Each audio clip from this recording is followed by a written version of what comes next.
Músculos del miembro craneal del perro.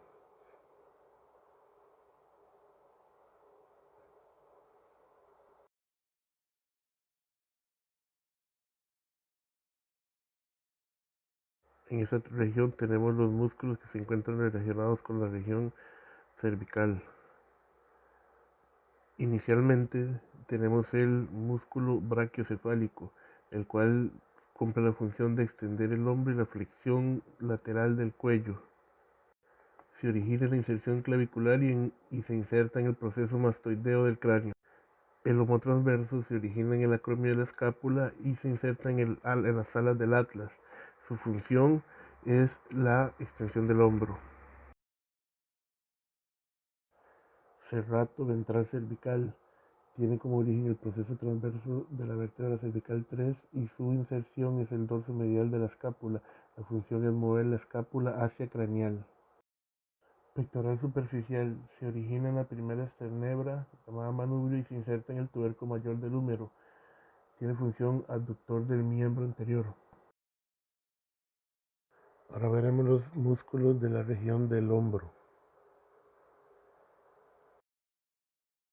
Bíceps. Se origina en la tuberosidad supraglenoidea de la escápula y se inserta en la parte proximal del radio y la ulna. Su función es la flexión del codo y la extensión del hombro. Braquial. Se origina en la parte proximal lateral del húmero y se inserta en la tuberosidad del radio y ulna. Su función es la flexión del codo. Se origina en el borde caudal de la escápula y se inserta en el olecranón. Su función es la flexión del hombro y la extensión del codo. Trapecio. Tiene su origen en el proceso espinoso de la vértebra torácica 3 y se inserta en la espina de la escápula. Su función es elevar la escápula. Músculo infraespinoso. Se origina en la fosa infraespinosa de la escápula y se inserta en el tubérculo mayor del húmero. Su función es abducción de la escápula. Músculo supraespinoso. Su origen está en la fosa supraespinosa de la escápula y se inserta en el tubérculo mayor del húmero. Hace la función de extensión del hombro. Músculo teres mayor. Se origina en el borde caudal de la escápula y se inserta en la tuberosidad teres mayor del húmero. Su función es la flexión del hombro. A continuación veremos el trapecio y el serrato ventral torácico. Músculo trapecio. Se origina en el proceso espinoso de la vértebra torácica 3 y se inserta en la espina de la escápula. Tiene como función elevar la escápula. Músculo dorsal lateral. Se origina en la fascia toracolumbar y se inserta en la tuberosidad teres mayor. Tiene como función flexionar la articulación del hombro. Ahora veremos algunos músculos extensores de la articulación.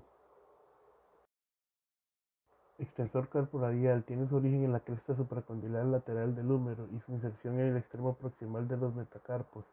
Su función es la flexión del codo. Músculo extensor digital común. Tiene su origen en el epicóndilo lateral del húmero y su inserción en las falanges distales de los dígitos 2 y 5. Su función es la extensión de la articulación del carpo. Extensor carpo ulnar. Su origen está en el epicondilo lateral del húmero y su inserción está en la base del metacarpo 5. Su función es estabilización del carpo. Extensor digital lateral tiene su origen en el epicondilo lateral del húmero y su inserción en las falanges distales. Su función es la extensión del carpo y los metacarpos y extensión del tercer dígito. Seguidamente repasaremos algunos de los músculos flexores de la articulación craneal. En la parte superior podemos observar el músculo flexor digital superficial, el cual tiene su origen en el epicondilo medial del húmero y su inserción en la base de las falanges medias. Tiene como función la flexión del carpo y los metacarpos. El músculo flexor carporadial tiene su origen en el epicondilo medial del húmero y su inserción en la base del metacarpo 2 y 3. Su función es la flexión de los carpos.